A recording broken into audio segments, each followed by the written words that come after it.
자, 안녕하세요 여러분. 우리가 지금 계속해서 배우고 있는 이 플라즈마는 일종의 유체에 해당합니다. 여러분들은 이 입자와 유체의 차이에 대해서 알고 계신가요? 여러 가지 차이점들이 있긴 하지만 우리가 고등학교 물리시간 때부터 익숙하게 다뤘던 입자의 경우에는 이 입자의 위치에 해당하는 한 점에서 그 입자의 속도가 주어지곤 합니다. 하지만 유체의 경우에는 조금 다른데요. 유체는 한 점에서 딱딱한 형태로 존재하는 게 아니라 공간상 넓은 위치에서 부드럽게 넓게 존재하고 있고요. 심지어 그 위치에 따라서 이 유체가 갖는 속도 벡터 또한 다르게 주어지곤 합니다. 이것을 우리 물리학자들은 속도장이라고 표현합니다. 말 그대로 속도가 넓은 장의 형태로 존재한다는 것이죠. 그런데 우리가 배우고 있는 이 플라즈마는 조금 더 심합니다. 물과 같은 일반적인 쉬운 유체를 먼저 생각해 보겠습니다. 이 물은 실제 공간상에서 부드럽게 방향을 바꾸면서 흐르고 있습니다. 즉 속도 벡터가 공간 R에 의존하는 형태죠. 근데 사실 유체의 공간상 한 점에서의 입자들은 서로 다른 속도를 갖고 있을 겁니다. 사실 위에서의 유체의 속도는 이 입자들 각각의 속도들의 평균일 뿐이죠. 자, 그럼 이번엔 살짝 어렵긴 하지만 이 공간상 한 점에서의 속도 공간을 생각해 보겠습니다. 그리고 이 속도 공간상에서의 시간 변화량인 가속도를 생각해 보겠습니다. 가장 대표적인 가속도 중 하나인 중력 가속도를 생각해 본다면 이 가속도는 공간상 한 점에서는 모두 일정합니다. 즉 속도 공간상에서 보면 이 가속도 값은 모든 영역에서 같은 벡터로 취급할 수 있죠. 자, 그럼 이제 플라즈마를 생각해 보겠습니다. 이 플라즈마 역시 실제 공간에서 부드럽게 방향을 바꾸면서 흐르고 있습니다. 근데 속도 공간상에서의 가속도를 살펴보면 일반 유체와 조금 달라지는데요. 플라즈마가 받는 가장 대표적인 힘인 로렌츠 힘을 생각해 본다면 이 로렌츠 힘은 이렇게 속도에 직접적으로 의존하게 됩니다. 그래서 속도 공간상에서의 가속도를 그려보면 이 가속도는 이렇게 속도 값에 따라서 다른 가속도 값을 갖게 됩니다. 즉 유체 내에서의 동일한 한 점의 입자라도 그 입자의 속도에 따라서 서로 다른 힘을 받는다는 것입니다. 즉 플라즈마에서는 위치에 따라 변화하는 속도장뿐만 아니라 속도에 따라 변화하는 가속도장 또한 생각해줘야 하는 것입니다. 이게 개념이 조금 어렵긴 한데 조금 쉽게 풀어서 정리하자면 이 플라즈마는 3차원상 실제 공간뿐 아니라 3차원 속도 공간상에서도 흐르고 있다라고 표현할 수 있습니다. 이 3차원 실제 공간과 3차원 속도 공간을 합쳐서 6차원의 위상 공간이라고 표현합니다. 즉 플라즈마는 6차원상의 유체라고 할 수 있는 것이죠. 우리가 지난 시간에 유체의 방정식을 논의할 때 밀도라는 개념을 도입해서 얘기했는데요. 이 밀도란 것은 사실 3차원 실제 공간상에서의 밀도에 해당합니다. 하지만 우리가 플라즈마를 6차원 유체로 본다면 이 밀도 역시 6차원 위상 공간에서의 밀도로 생각해야 됩니다. 일반 유체에서 밀도란 3차원 실제 공간상에서 하나의 작은 부피를 잡았을 때 그 위치에서의 입자의 개수를 이렇게 단위 부피를 이용해 표현하기 위한 물리량으로 볼 수 있습니다. 즉 3차원 밀도는 단위 부피당 입자의 개수로 얘기할 수 있습니다. 자, 그럼 실제 공간과 속도 공간을 합한 6차원에서 흐르고 있는 유체를 생각해 보겠습니다. 이때도 역시 이 6차원 상에서의 한 작은 부피를 잡았을 때 그 작은 부피 안에 입자의 개수를 이렇게 표현해 볼 수 있을 것입니다. 이 작은 공간은 6차원 공간이기 때문에 이렇게 실제 공간 3차원뿐만 아니라 속도 공간 3차원을 이렇게 부피 요소로 같이 고려해 줘야 됩니다. 자, 이때 6차원 밀도를 F로 표현하고 이 F는 실제 공간 R뿐만 아니라 속도 V에도 의존하게 됩니다. 이것을 우리는 속도 분포 함수라고도 표현합니다. 자, 이렇게 우리는 조금 어렵긴 하지만 6차원 밀도인 F를 정의해 보았는데요. 이 F를 구하기 위해서는 이것이 만족해야 되는 법칙을 알아야 됩니다. 3차원 밀도인 N에 대해서는 우리가 배운 연속 방정식을 통해 기술할 수 있습니다. 왜냐하면 유체가 공간상에서 흐르더라도 그 유체를 구성하는 입자들의 총 개수는 변하지 않아야 하니까요. 즉 이 연속 방정식은 한 점에서 빠져나가는 만큼 입자의 밀도는 줄어들어야 한다는 자연의 이치를 이렇게 수식으로 표현한 것입니다.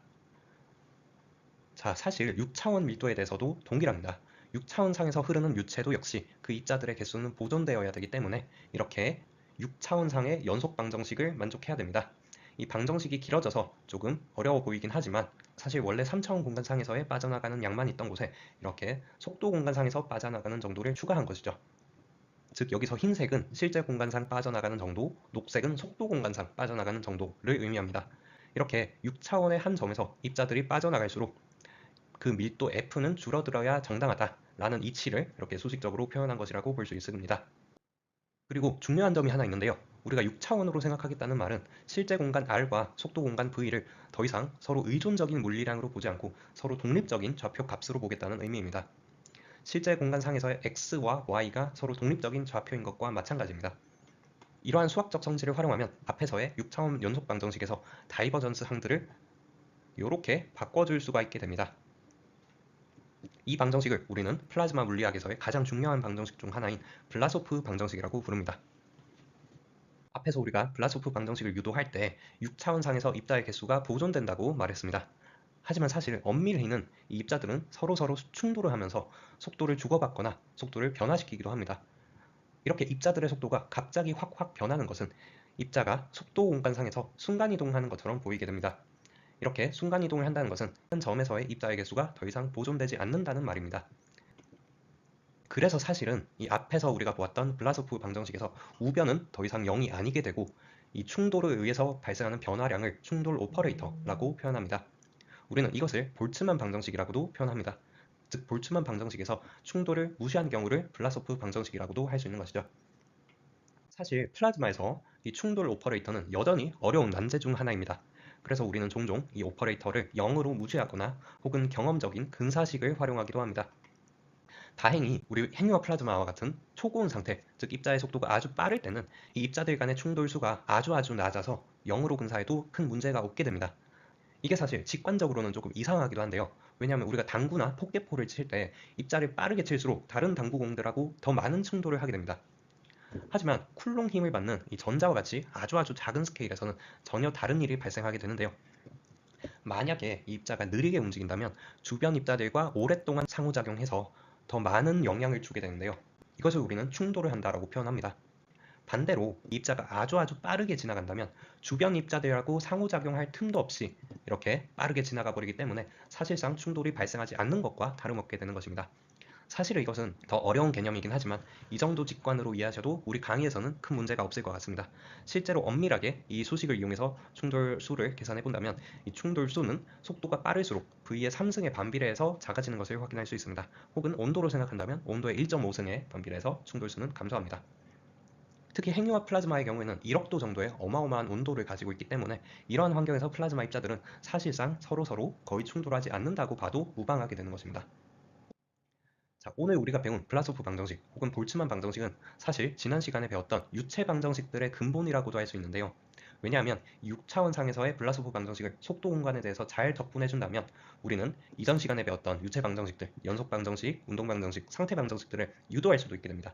즉 블라소프 방정식이 사실은 더 근본적인 형태라는 것이죠.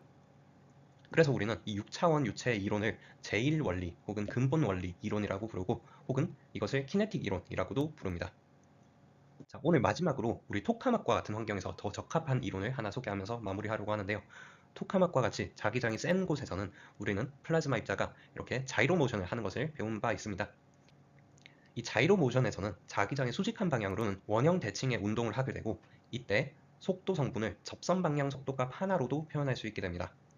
즉 속도 공간을 3차원 대신 자기장에 평행하거나 수직한 2차원으로 축소할 수 있게 되는 것이죠. 이러한 성질을 활용해서 우리는 6차원이었던 유체 방정식을 5차원의 방정식으로 변환시킬 수 있게 됩니다. 이것을 우리는 자이로키네틱 이론이라고도 부릅니다. 사실 오늘 배운 키네틱 이론 그리고 자이로키네틱 이론은 우리 플라즈마 물리학자들도 대학원 혹은 그 이상에서 배우게 되는 개념이기도 합니다. 내용이 어려운 게 당연하고 사실 오늘 배운 내용은 전혀 이해하지 않으셔도 앞으로의 강의에 큰 문제가 없습니다. 그럼에도 불구하고 여기까지 잘 들어주셔서 감사하고 그럼 다음 강의에서 뵙겠습니다.